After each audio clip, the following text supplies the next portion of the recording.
अगर आपने हमारे चैनल को सब्सक्राइब नहीं किया है तो चैनल को सब्सक्राइब करने के साथ साथ इस बेल आइकन को प्रेस करें ताकि आप देख पाएं हमारी वीडियोस सबसे पहले।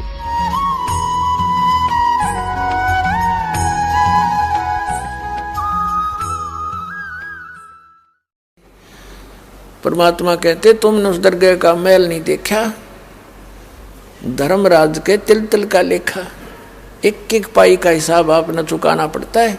और इस जैसे अभी आपको बताया कि पहले इस अज्ञानता में आपने कितनी गलती कर दी और कितने अपराध बन गए। कसाई तक का भी उदाहरण दे रखा है कि सदना नाम का कसाई था और वो भी अपने जॉब को छोड़ना नहीं चाहता था। कदे भूखा मर जाऊं मैं और क्या करूंगा भगवान। संतों का ज्ञान सुना पर संत से मिला सदना और प्रभावित हुआ, सारी बातों को स्वीकार किया, लेकिन रोजी रोटी फिर अड़ गई गए। संत परमात्मा स्वयं आते हैं साधु रूप बना के अपनी प्यारी आत्माओं को सतमार्ग बताते हैं। कबीर परमेश्वर आते हैं, साधु रूप में बैठे थे तो सदना कसाई ने सत्संग सुना। परमेश्वर जो संत रूप में आए हुए थे कबीर जी, बड़ा प्रभावित हुआ, अपने कर्मों की तरफ झांका और कहा भगवान मैंने तो नाश कर लिया, क्या मेरा भी उद्धार हो सके गुरुदेव, हे महात्मा जी। तब संत ने कहा, संत रूप में परमात्मा विराजमान थे, कहने लगा भाई आगे पाप करो ना और पिछले माफ हो जाएंगे इस भक्ति साधन से, मैं बताऊंगा ऐसे। वो कहने लगा जी, परमात्मा ने पूछा तू कौन है भाई, कि मैं कसाई हूँ जी, मैं कसाई हूँ, कसाई सदना कसाई, सदना नाम मेरा सदना नाम है, क्या मेरा मुझ पापी का भी उद्धार हो सकता है। परमात्मा ने कहा भाई होगा, कति हो जाएगा, पर बेटा आज्ञा ना करिए। कहने लगा जी क्यों कर बात बनेगी, और तो कोई साधन नहीं रोजी रोटी का। परमात्मा संत जी ने कहा, परमात्मा संत रूप में बैठे थे, बेटा पेट में भगवान न पाला तू, जब कौन रोटी लेकर जाया करता तेरी, कौन पहुंचाता था, और माँ के गर्भ से बाहर आते ही माँ के सतन में दूध दे दिया, उससे पहले दूध नहीं था, तो क्या अब वो तेरी संभाल नहीं करेगा। लेकिन ये तो एक हमने औपचारिकता सी बातें लगती हैं क्योंकि हम दूसरे रंग में रंगे हुए। कहने लगा जी मेरा तो काम ना चले, बालक भूखे मर जाएंगे, मेरा तो और कोई काम नहीं, मैं तो नौकर हूँ एक कसाई का और मन्नत तो ये काम करना पड़ेगा। तो परमात्मा ने सोची भाई ये तो सारे बांध रखे काल ने। कहा, परमात्मा ने कहा बेटा इसने छोड़ दे तू। तो सदना कसाई कहने लगा महाराज जी कुकर छोड़ो भूखे मर जाएंगे, बालक कर नाम लेना चाहे उठे नहीं, मेरा उद्धार कर दो गुरुदेव, उद्धार कर दो, मैं तो कति नरक में गया। परमात्मा बोले भाई नो दोनों बात क्यों करोगी मेरे। फिर परमेश्वर ने सोचा चल भाई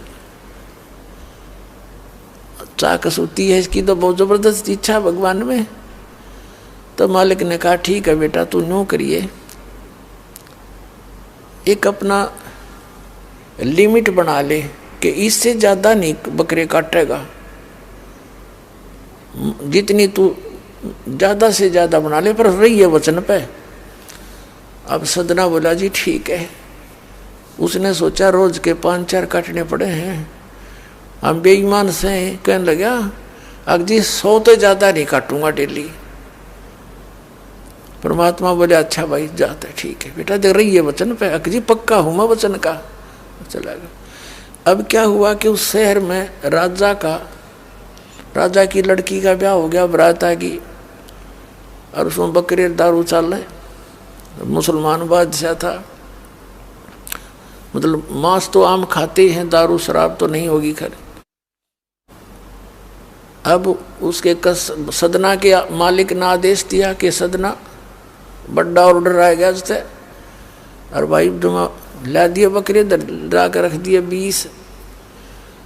अब 20 काट दिए सदना ने, फिर डिमांड आ गई 20 की। और कहने का भाव ये है कि 100 के 100 बकरे कट गए और सदना ने सोचा ये भगवान कति पूरी बात बनी, हे भगवान, आपने प्रण भी आपने रखा, मेरी तो प्रतिज्ञा भी आपने रखी, मांझ दो के हथियार धर दिए, अकरेगी इज्जत आज तक कति नाश हो गया था।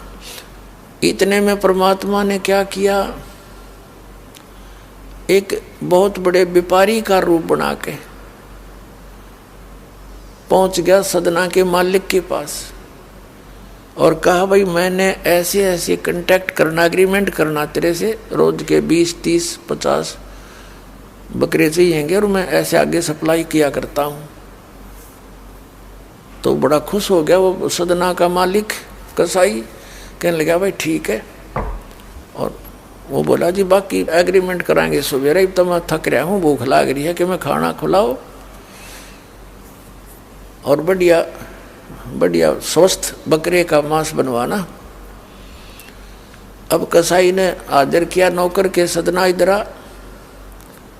अब वो सदन कसाई आ गया, खां जी कि एक बकरा काट फटाफट। और बड़ा व्यापारी आया है, बड़ा एग्रीमेंट हो गया है, वो होगा बड़ी बढ़िया अच्छा। और भोजन तैयार करा, भेज रसोई में। अब सदना के हाथ पैर फूल गए, क्या वह बात बिगड़ गई भाई, तो ना बनी बात, आज तो प्रतिज्ञा भंग होएगी। अब उसने सोचा कि जब बकरा ना काटूंगा तो यो मालिक नौकरी तो निकाल लेगा, और जब बकरा काट दिया तो वचन भंग हो गया, मेरी तो बात बिगड़ गई दोनों तरफ से। तो उसने सोचा एक आदमी का भोजन बनेगा, तो उसने क्या सोचा कि बकरे के नड़े नड़े काट दूं, अंडकोश, अब मेरा पर्ण भी रह जाएगा और भोजन भी बन जाएगा एक आदमी का। हथियार उठाया और बकरे के वो नड़े काटने चाहे, बकरा बुलवा दिया परमात्मा ने बोला सदना और देख भाई मर्यादा ना तोड़े, ना जाने कितनी बार तो तू बकरा बन लिया और मैं बना कसाई, और देखियो मैंने तेरे गल काटे हैं, तेरे को ऐसे नहीं काटा जैसे तू काटने जा रहा है। अब सारी रात तड़प कर मरूंगा मैं, तन्ने भी फिर मैं ऐसे ही काटूंगा तेरे को, ये देख लेना। अब बकरा किस सदना किसके बकरे काटे था, हाथ मत कर छूट गई, कप्पा खड़ा खड़ा बकरा बोले ना, कटर बैठ गया रोए। मालिक ने बाट देखी, रसोई में आवाज लगाई, रसोई से संदेशा गया जी अभी तक आया नहीं, मटेरियल पदार्थ नहीं आया, बनाऊं क्यों कर। खुद मालिक गया, सदना से कहा कि सदना क्या करा तूने, काटा नहीं बकरा। मैं नहीं काटूं मालिक, मैं नहीं काटूं। उसने सोचा ये तो दुश्मन है, ये प्रसन्न नहीं है मेरे इस एग्रीमेंट से, ये काहे का नौकर है। अब ला तू नहीं काटे ना, ला मैं काटूं। उठा गुस्से में सदना के दोनों हाथ काट दिए उस कसाई मालिक ने, अरे एक मारी लात करते पार काट दिया। अब जैसे भी ट्रीटमेंट वगैरह करा करो का, महीने 2 महीने रो पीट कर उन्हें सोची क्या करूं भाई। उसने सोचा चल पड़ी यहाँ से। उस संत ने कहा था मैं वहां जगन्नाथ के मंदिर में रहता हूँ, वहां आ जाना।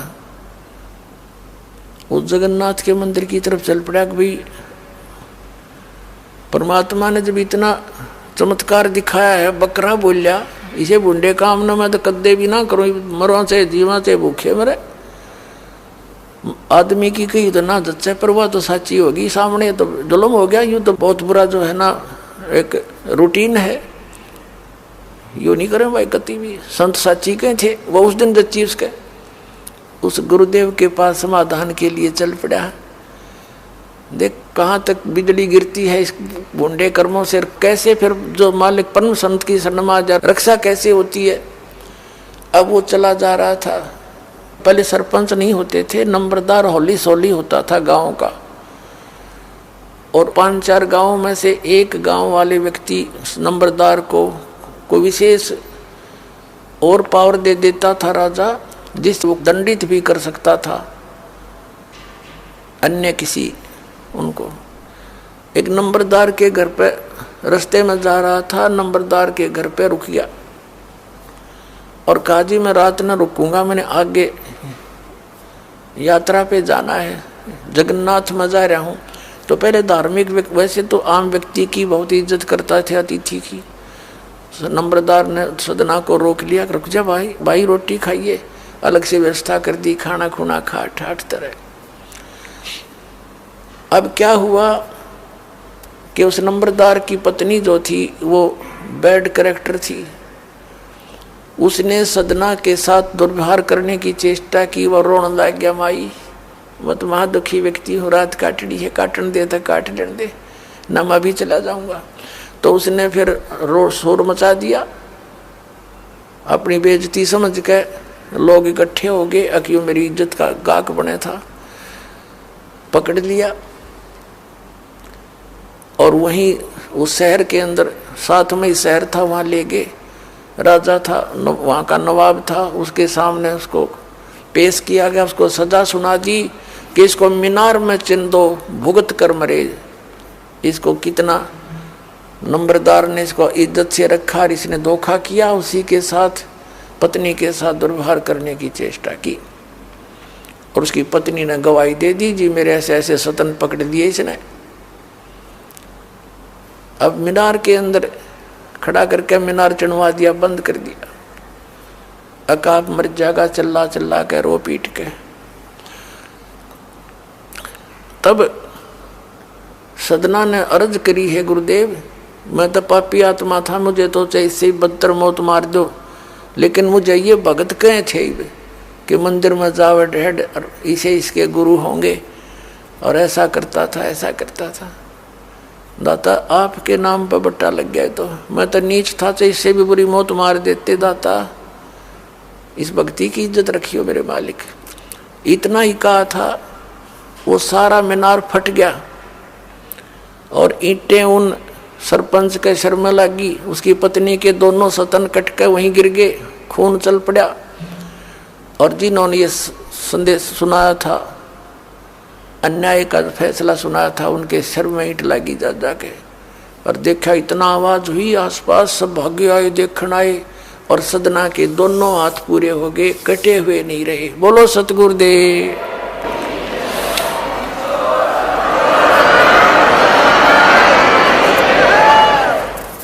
तो कहने का भाव ये पुण्यात्माओं, हम मर्यादा इतनी भारा मान रहे हैं जो भगवान के मार्ग पर चलने वाली, और उनसे ही लाभ होगा। भाई जो गुरु बचन पे डट गे, कट गे फंद 84 के, कट गे फंद 84 के, कट गे फंद 84 के। भाई जो गुरु बचन पे डट गे, कट गे फंद 84 के।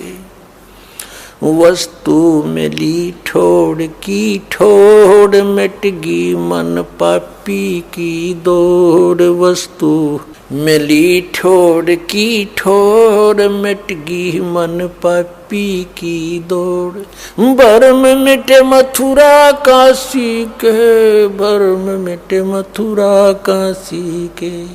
भाई जो गुरु बचन पर डट गे, कट गे फंद 84 के।